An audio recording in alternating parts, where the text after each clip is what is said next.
Welcome to the Asylum, the #1 place for your toy and collectible fix. Receive the help you need only at the Asylum. We hope you enjoy your visit.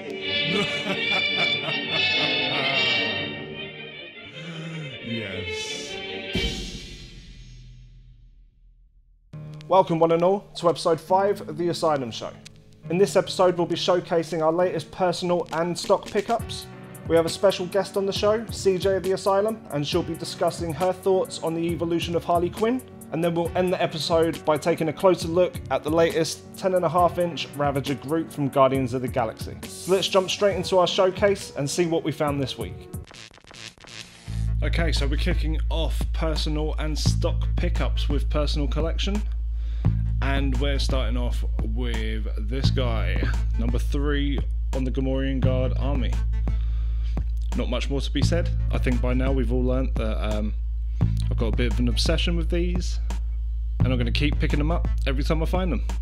Next up is a piece that I've been after for quite some time, kind of in the vein of Gamorrean Guard. I managed to pick up this quite nice condition Friar Tuck from Kenner, part of the Robin Hood Prince of Thieves line. Prince of Thieves? It's definitely not Men in Tights, I'm certain of that. So there are some subtle differences. I'll get the Gamorrean back just so you can see. And I've been after one of these for quite some time now, so I'm massively happy to finally have one in the collection. Continuing with Star Wars, as you may also know from my previous videos, I've been collecting the Disney Infinities now. And I managed to pick up this nice little set for $4.99. I can't actually remember what store I bought it from now. I know they're sitting in Toys R Us at £6.49, which is still a great price for this, but I had been holding off. It wasn't until I could find it cheaper. It was just because I hadn't picked it up yet, so it seems that holding off did actually pay off just a little bit. And I'm very happy to add original trilogy Luke and Leia to the collection. Travelling much further down the Star Wars rabbit hole now, I've got a few Black Series pieces that I've picked up over the last week. This was the first guy. So I managed to find Han Solo, old Han Solo, Force Awakens, for I believe he was $10.99 in Asda. They're starting to take down the prices of their Black Series, their 6-inch line, so I'm very happy with that. I've been after a figure to replace my twin pack Poe Dameron on my shelf. Not because I'm not a huge fan of the figure, it's mostly because I've already got Finn in that jacket, and the right Stormtrooper or traitor makes far more sense to be displayed with Finn than he does with Poe, so I'll be switching out Han Solo for Poe. Next one, I mean, I'm just a fan of Imperial troops, so it made a massive amount of sense to pick up this guy when I found him. I believe these were £6. I got this in the same place where I got the Luke and Leia Infinity. I could not tell you for the life of me what the shop was called now. But they are out there, they're in the wild, and they're at very good prices at the moment, so keep hunting, people. Now, I held this one back for the last on my Black Series, because this one is a figure that I probably wouldn't have picked up if I hadn't learnt the reason for his name. Now, any of you who aren't aware, his actual name is Elo Asti, and he was named by J.J. Abrams due to his love of the Beastie Boys album Hello Nasty. Now, being a huge hip-hop fan myself, Hello Nasty is my favourite Beastie Boys album. So I couldn't leave this guy behind. I had to find one as soon as I knew that reason, or learnt that reason I should say, otherwise he probably wouldn't be in the collection. But I think that's quite a nice little Easter egg that was thrown in, which isn't even Star Wars related, and it just marries two things I absolutely love in one figure, so he had to come home. So coming up next we have a couple of Q figs from Quantum Mechanics. They did originally call themselves Q Pops, but I imagine that they got into a bit of hot water with that one. So I've managed to pick up Deadpool and also Harley Quinn. Now, I find it a little bit annoying that these haven't hugely picked up in popularity like other vinyl figures such as your standard Funko Pops and bits and pieces of that nature. But I can understand why, and I think the biggest reason for that is this packaging. As you can see, I'm in a very, very well lit area, and I can't really display these in a way that showcases the figures perfectly. I think, honestly, that it's completely down to the way that they've been presented is the reason that they're not really picking up as well as they should be. Because I think these are great. I think the sculpts are amazing on them. I think they're great vinyl figures, great representations of character. I've got the Loot Crate exclusive Batman within the Loot Crate when it came out.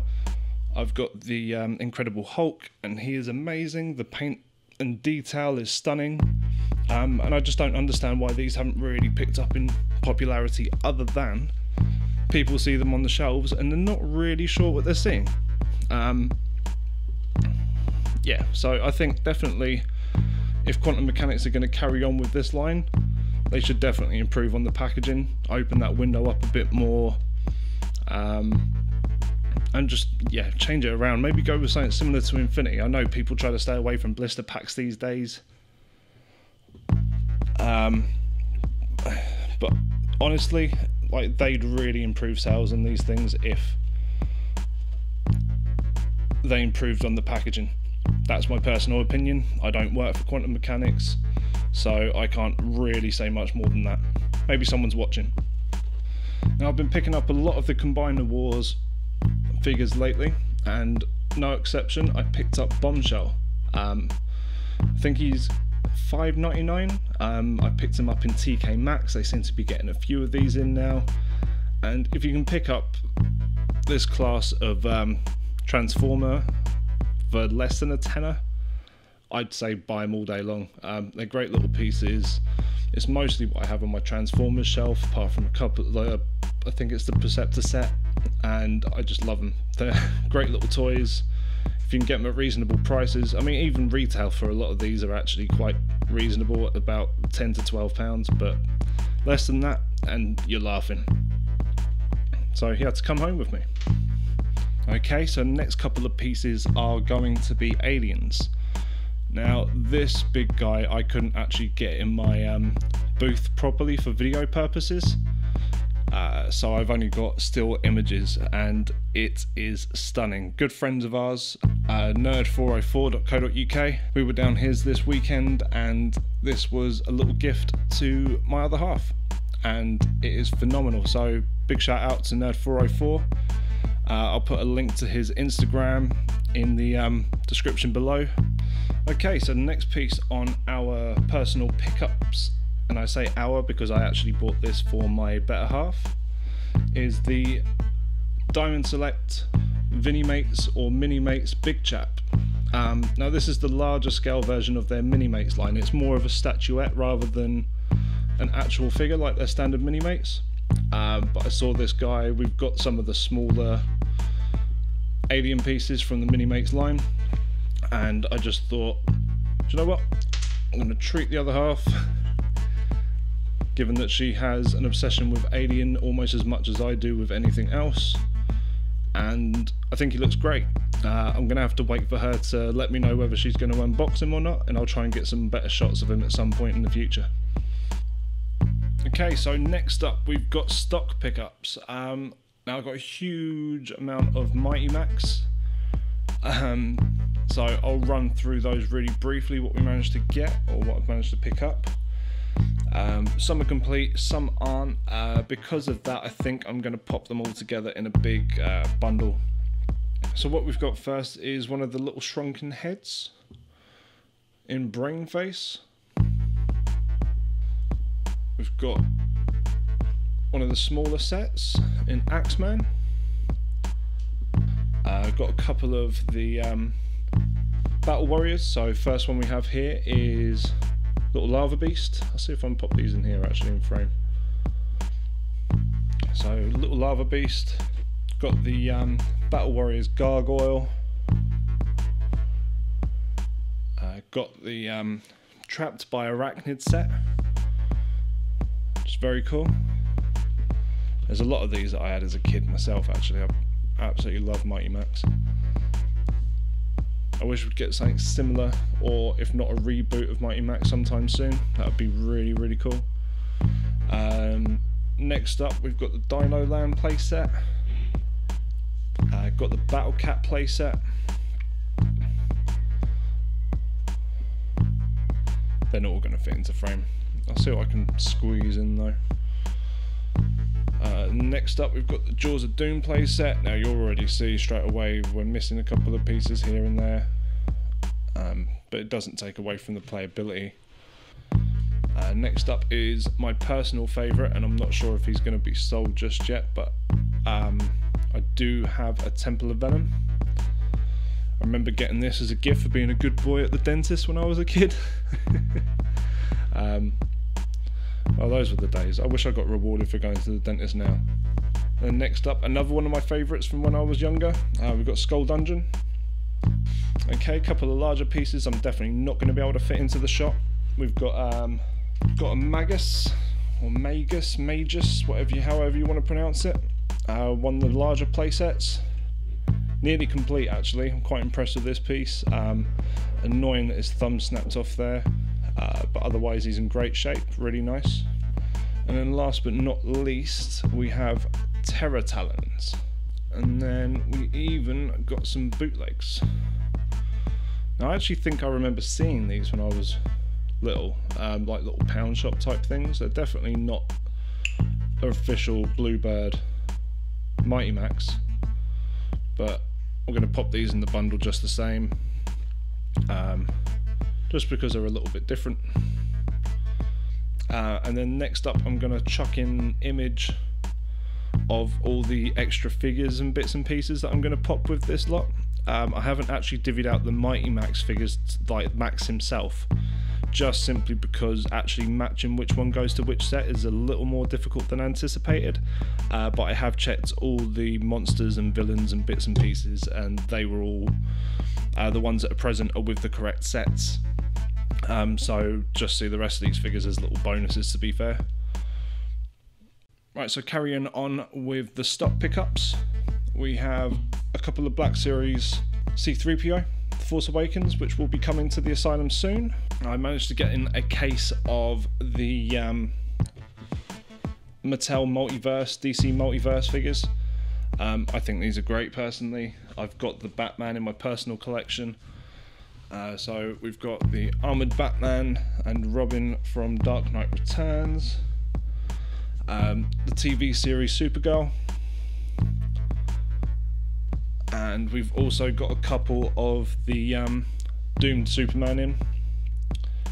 It's a great piece.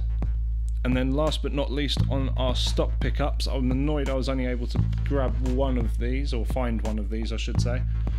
But we have the Civil War Marvel Legends 4-pack.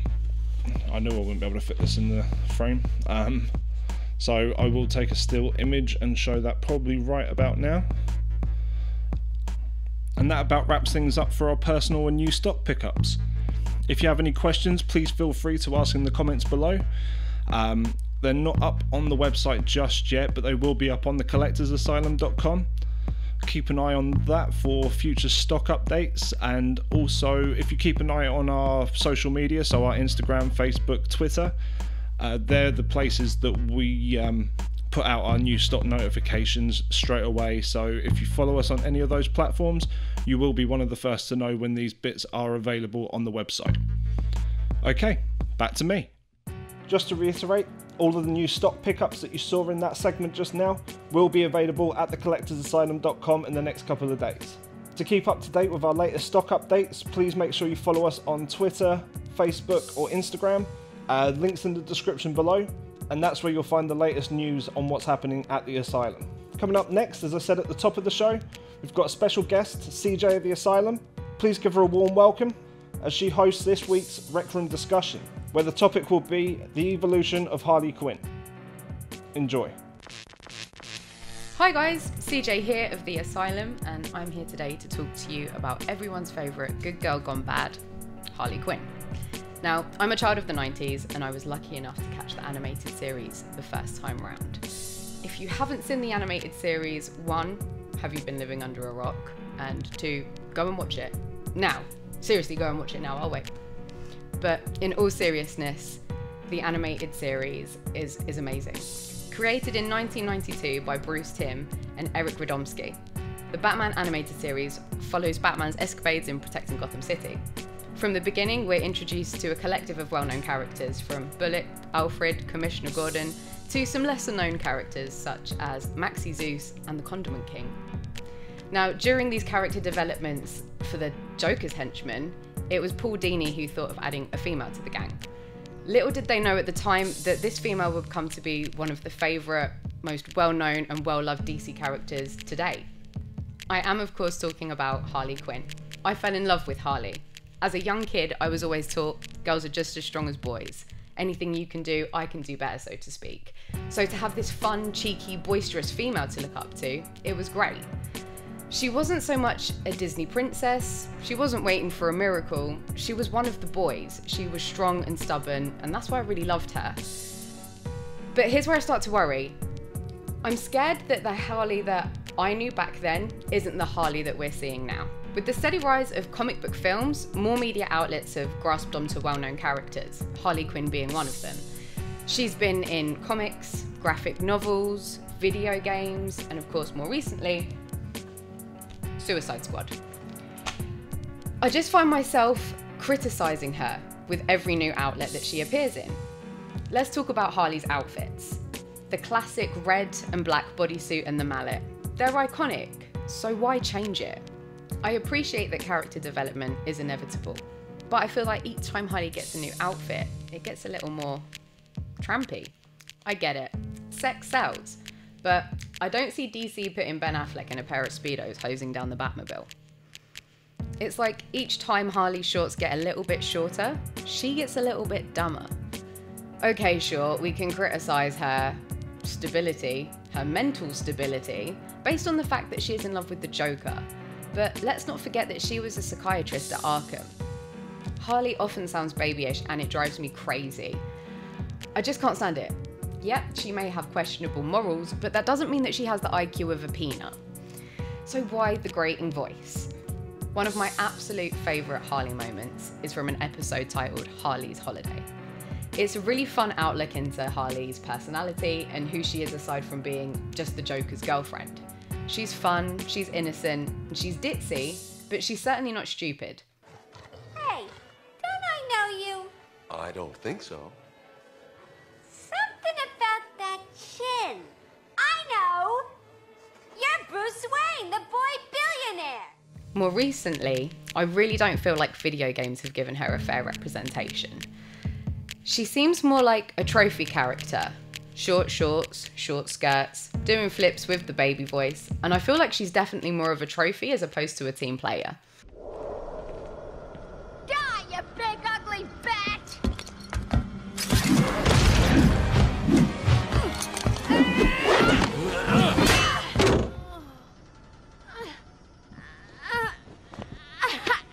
Hey, hands off the merchandise! That's my party list! Quiet. But just as I start getting over the Arkham games, with the representation of Harley in those, we get the announcement of Suicide Squad, and I was terrified. They couldn't make a very good digital version of Harley, so I had no idea how they were going to manage to do it in real life. But I have to say, I was quite impressed. Margot Robbie really did her homework, and I think she nailed the mannerisms, the tone, and the general personality of Harley Quinn. Now, I get there was the whole fiasco of were her shorts digitally altered, possibly, but Margot Robbie's performance was so good, and she didn't dumb Harley down, that I could see past that. It does worry me now that newer, younger viewers won't get to see the original Harley Quinn that I got to see. They'll instead know this daft character that's just known as the Joker's girlfriend. Now, I would much rather my kid wanted me to make a frilly collar and a mallet than some sparkly hot pants to look like Harley. Without getting too political, young girls have enough to worry about as it is, without feeling like they have to fit a certain aesthetic to fit in or be relevant. Saying that, I was really happy to see the new DC superhero girls on the shelves. these girls were wearing clothes.